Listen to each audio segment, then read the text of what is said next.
Welcome back. Kyle Russ here. This is part 2 of how to hold your breath longer. In fact, it should be called how to double your breath hold time. If you missed part 1, I posted it right before this video. So just go back and watch that first so you understand exactly what we're doing. So this is part 2, mental, how to push back that mental alarms. Step 1, video 1, was about how to push back the physical alarms, the physical sensations you get when you're holding your breath. So number 2, the mental alarms. Mental, it's so simple. It's your thoughts.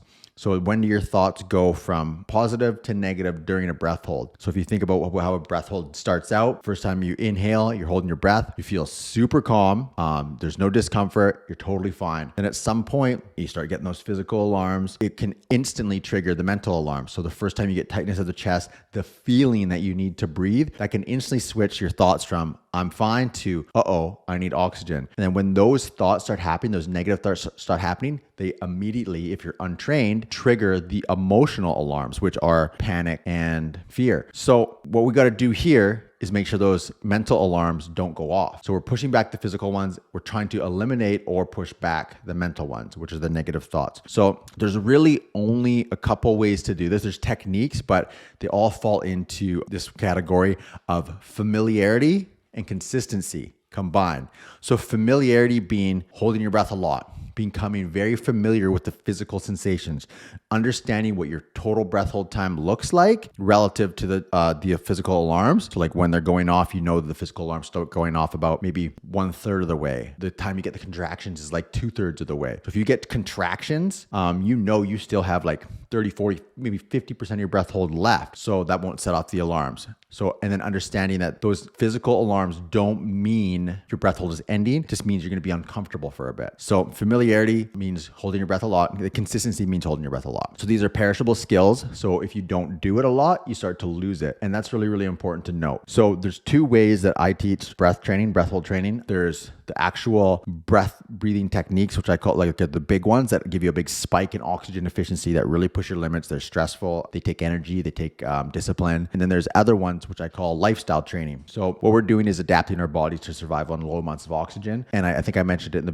previous video that there's a dark side to adaptation, meaning you also adapt to not training. You adapt to having free oxygen available everywhere, to sitting on your couch, all that stuff. So this kind of training we put into our daily lives, which I call transitional time.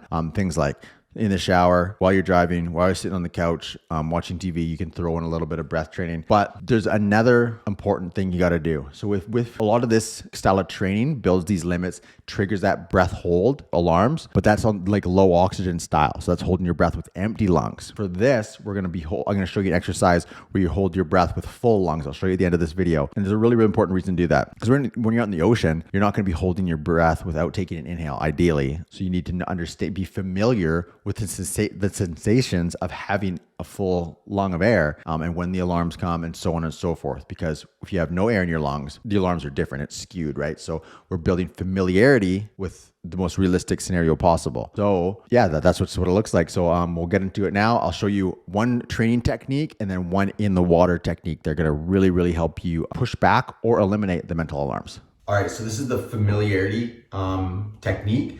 It's kind of an introduction to breath holding. Not the exact full method I teach my members, which is more advanced, but it gives you all the benefits. So it's a great way to get into it. So hold the breath on the inhale, and it's increasing intensities. So you do multiple ones in a row. So for this, I just recommend you do 3 to 5 breath holds, depending on fitness level, but it kind of simulates like being caught inside. So let's say you're caught inside, you have to do 3 to 5 full breath holds, right? And so you're gonna find that during these breath holds, you're doing about as much as you can.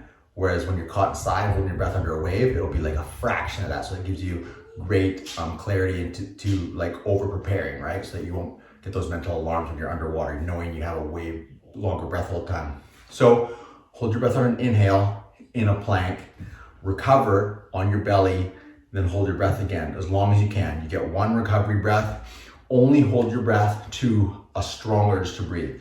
Like if your maximum breath hold blackout is here, you want to hold it to like here. Medium to strong urge to breathe. There's no need, almost no benefit to pushing to the total limits. I mentioned before that it's beneficial to get those diaphragmatic contractions. So if you can, that's fine. If not, I wouldn't worry about it. You just want to get to that point where you're starting to have mental alarms, really, right? So pretty simple. Big inhale, full lungs. Hold it as long as you can in this position. And then really important, you want to recover under stress as well too. So I go like this, hands off the ground, one recovery breath with your belly, forces you to push in with your diaphragm. Proper inhale, so your muscles are still flexed, you're not totally relaxed, you're forced to recover under stress a little bit. One inhale, one recovery breath, back again. Hold for as long as you can, stronger is to breathe. One recovery breath. As long as you can. So it's gonna become progressively harder, the breaths are gonna get shorter, but it's really cool because you get to feel all the sensations in a safe place, but you're triggering real alarms. So that's where familiarity comes from. The alarm's gonna come and you're gonna realize that they come way sooner than your breath hold was complete. So when they happen underwater, it's gonna be a lot less of a panic.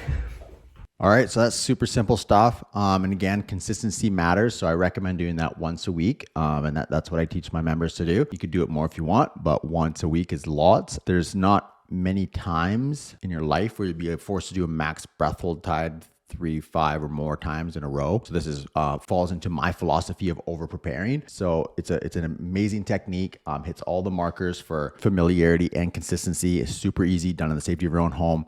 Now here's a quick practice you can do out in the ocean when you're being held underwater actually. So this is so powerful and it fits right in with the mental stuff, right? It's like tricking your mind to be somewhere else. So this is something that was taught to me by a few of my members. So I've taught so many surfers how to hold their breath longer. It's all I've done for years now. And this is something they've taught me, which is so cool and something that I use now too. It's so powerful and it's so simple, man. All you got to do, just count in your head while you're underwater. So if you're doing the 1 minute club, if you don't know what that is, it's in the previous video. So you'll know down to the second how long you can hold your breath under stress in really tough conditions. So if you are underwater and you count, you know how much time you have left really. And so you'll almost never be held underwater for like 10 seconds. 10 seconds underwater is a lot. 20, 30 seconds, that's like, man, that never happens. So if you know you can hold your breath under stress for a minute, man, you're so safe. So it kind of tricks the mind too. So let's say you're underwater, you're focusing on the counting, 1, 1,000, 2, 1,000, 3, 1,000, 4, 1,000, 5, and then you're already out. Or if it even goes past that, you can just know you focus on the counting, which kind of like distracts the mind. But also if again, it's knowing your limits, man. That's why the familiarity matters, consistency matters. I mean, all these pushing back the physical alarms matters. So it's so important when you're counting. Man, you'll never be underwater longer than 30 seconds unless you're a big wave surfer at like one of those world famous spots that you've heard of. Man, you'll never be underwater for longer than 30 seconds. And then multiple times too. That's why we practice doing it multiple times, right? So super simple, super important stuff. So that's it for number 2. Really quick practice you can do at home, something really practical you can do underwater while you're surfing. So video number 3 is going to be about pushing back the emotional alarms. So those are fear and panic. Everyone has their own story. I've talked to so many surfers. That's all I do. And I've heard all the stories. Everyone has their own version of it. Something happened, thought you could run out of air, thought you might drown, and just like you carry that fear and panic with you. Ocean's a powerful place. Infinitely more powerful than a human, and it deserves our respect. So there's 2 paths people can go on if they've had this happen to them. And one, they either carry that fear and panic with them out forever and let it hold them back. So when big swells come into town, they may either don't go out or they start at a deficit by already being like emotionally elevated. It's a bad place to be in. But if that has happened to you, it's actually kind of a good thing, because the second path you can do is use that moment or that experience as a spark that fuels your desire to get better. So if you're watching this video, that's probably you. And I always tell people step 1 getting better is having respect for the ocean. So if you've had those kind of scenarios happen to you, you have everything you need to have success with this kind of training. So final one, step 3 out of 3, pushing back the emotional alarms, is coming sometime next week. And so again, if you haven't tried the 1 minute club, it's explained in the first video. It's a breath holding test. If you have tried it, post your times below, your improved times, whatever it may be. And if you want the full training, all the stuff that I'm talking about here, put in the full system in a structured format, become part of our community, work with me directly one-on-one, and become one of our members and get to know all the other people who are in there. It's really cool. The community is great. It's full of people from all over the world, so many different countries. People meet up and surf together. They become friends. I become friends with a ton of people in there, and all of us are growing together with a common purpose of just reaching our potential as surfers, catching the best waves and doing it safely. So if you're interested, in the description below this video, I posted a link. A link goes to a video where I show you step by step how we take take any surfer in the world, any experience, any age, take them from where they are to where they want to be as a surfer as quickly as possible by getting stronger between surf sessions from home. All the kind of training I talk about in all my videos, how we do it. So if you want that video, it's for free. You can see step by step how we do it. And if you're interested in joining our program, it'll also tell you how you can do that as well. That's it. For me, Kyle Russ, if you like this kind of videos, helps me a ton if you just hit that like button and that subscribe button. Costs you nothing, allows me to keep making these videos for free. So other than that, that's all I got. Talk to you guys soon.